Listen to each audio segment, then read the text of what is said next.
Y continuando con nuestra clase 2, ¿cierto? Sentencias iterativas, el control de flujo en Python. Anteriormente vimos ciclo while. Ahora completaremos los ciclos que maneja Python con la sentencia for in. Entonces, nos vamos directamente a nuestro ambiente, tal cual como lo habíamos dejado, ¿cierto? En el ejemplo anterior. Y recordando un poco, ¿cierto? While es una sentencia cíclica, la cual, mientras la condición de verdad se mantenga, ¿cierto? Real o verdadera, correrá este bloque hasta que esto deje de cumplirse para que el ciclo se quiebre y se complete el código. O continúe, ¿cierto? Hasta que no haya más código en el archivo.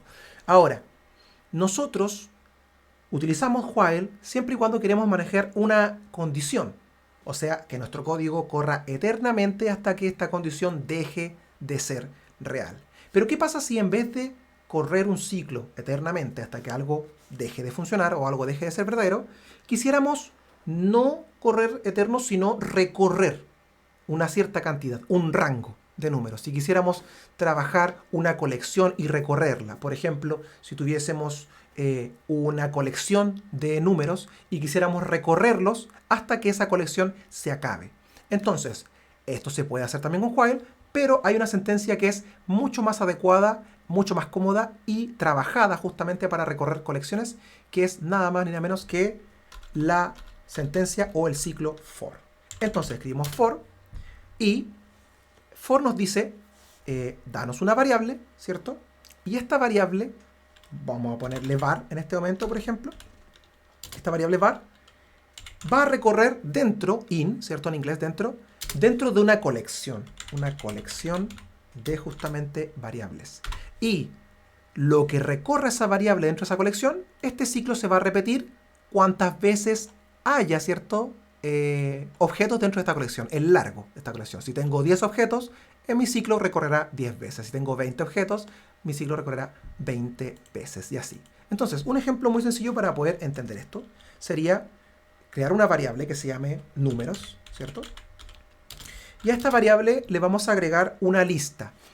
En este momento aún no entramos en detalle en lo que son las listas, lo veremos en las siguientes clases, pero por ahora basta con que sepan que una lista es una colección, ¿cierto?, de objetos separados todos por comas y siempre partiendo y terminando con paréntesis cuadrado. Entonces, por ejemplo, imagínense que yo quiero hacer 0, 1, 2, 3, 4, ¿cierto?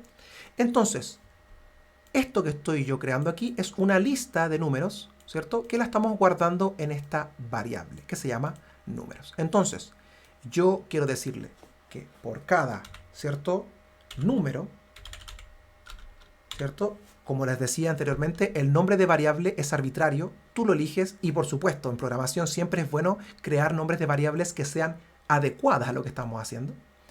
¿Y sobre qué? Sobre nuestra variable números, que es nuestra colección. Entonces, si te das cuenta, ¿cierto?, dentro de este bloque queremos hacer algo y lo que hemos hecho hasta ahora durante la clase y que nos sirvió mucho para poder entender bien, imprimamos, ¿qué cosa? Lo que trae la variable número. Entonces, si yo guardo y aprieto F5, ¿qué es lo que me va a imprimir? Veamos. Damos F5 y me imprime 0, 1, 2, 3, 4 y al final el código. Ahora, esto es sumamente interesante porque elegimos nombres de variables, ¿cierto?, que nos dan de alguna manera adecuada para apoyar la facilidad de leer Python. Se los dije en la clase 0 que Python, una de las cualidades que tenía es que es legible. Si se sabe un poquito de inglés, podríamos leerlo de esta manera. Dice, por cada, ¿qué cosa? Número. In, que es en, ¿cierto? Dentro. Por cada número en nuestra lista de números, ¿cierto? De hecho, si quisiéramos que fuese más legible, podemos ponerle lista, ¿cierto?, lista números, solamente por ayudar a que el ejemplo sea más legible aún.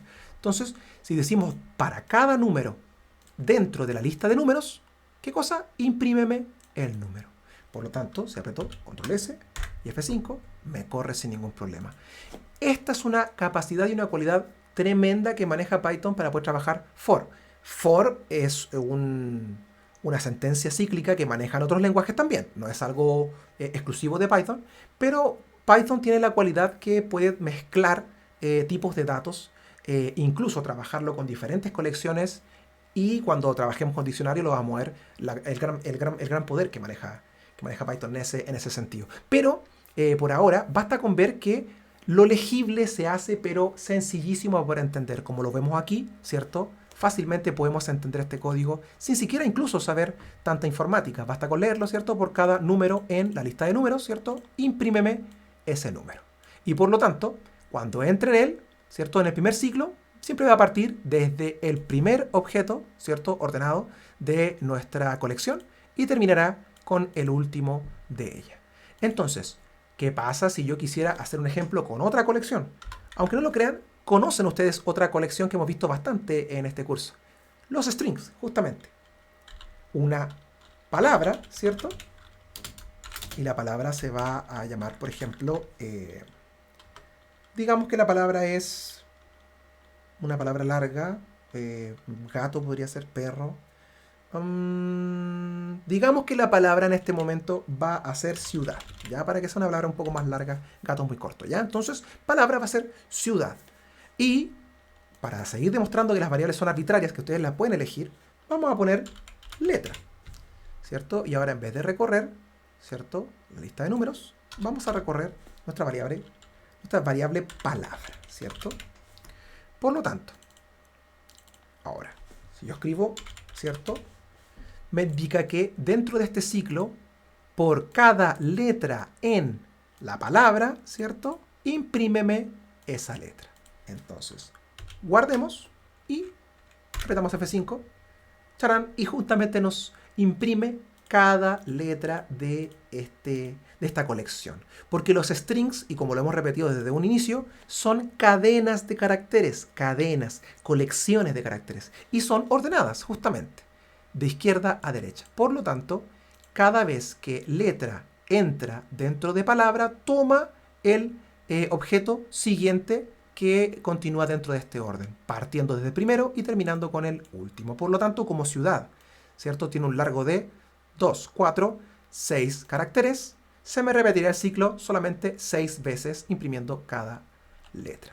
Por lo tanto, con este ejemplo podemos darnos cuenta justamente de las cualidades y defectos, o en realidad, mejor dicho, de las fortalezas, ¿cierto?, y debilidades que tiene cada ciclo. Pudimos ver, por ejemplo, con while, que basta con una condición para poder dejar de correr, mientras que con for no depende de una condición de verdad, sino que depende del largo de la colección que queremos recorrer.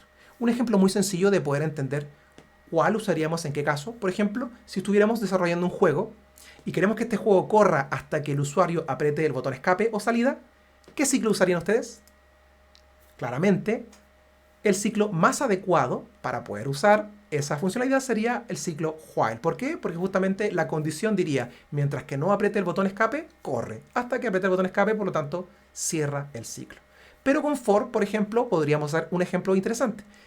El ciclo que sería más adecuado para recorrer, por ejemplo, un departamento de empleados, y quisiéramos nosotros imprimir o guardar los datos de estos empleados, el nombre, el root, el teléfono, ¿cierto?, y recorrer esta lista de empleados, claramente el ciclo más adecuado, más cómodo para poder trabajar, sería el ciclo for in. Por lo tanto, como se dan cuenta, cada ciclo tiene fortalezas y debilidades, y justamente ustedes tienen que usar dependiendo de la situación que quieran ustedes hacer. Por lo tanto, con esto terminamos este capítulo de los ciclos iterativos. El video que continúa vamos a hablar de la función range, que viene a darle más poder a nuestro ciclo for in, y con ello ya estaríamos cerrando los ciclos iterativos. Nos vemos.